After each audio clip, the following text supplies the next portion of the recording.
Hello guys, आपको मैं बताने चला हूँ कि इस बिस्किट में क्या क्या होता है। इस पे आप चॉकलेट ही लगा होता है। तो आपसे मेरी रिक्वेस्ट है तो सबसे पहले हमारे चैनल को सब्सक्राइब कीजिए और लाइक कीजिए, बेल बटन दबाइए। तो इसमें दिखाते हैं इसमें चॉकलेट ही कैसे है। इसमें यहाँ पे दोनों बिस्कुट्स हैं।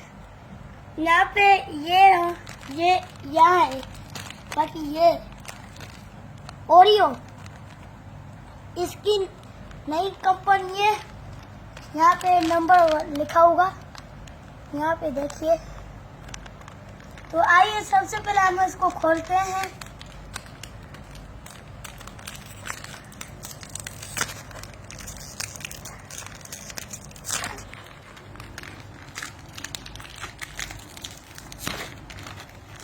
माफ करना, ये खुल नहीं गया मुझसे, अभी खुला।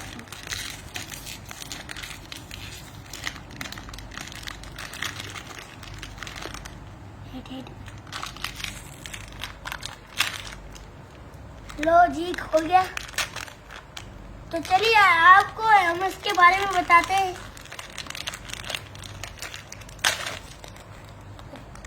माफ करना, मुझसे ज्यादा जोर लग गया।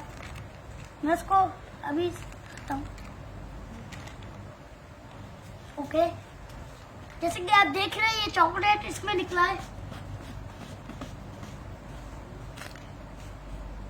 तो आइए सबसे पहले हम आपको दिखाते हैं इसके सर्टेन साइज। तो आइए, तो आपको हम हीट करा के दिखाते हैं। लो देखिए, इसमें चॉकलेट लगा हुआ है। तो अब हम इसको खाएंगे। जी बहुत अच्छा है। अगर आपको ये वीडियो पसंद आए तो लाइक कीजिए और बेल बटन दबाइए।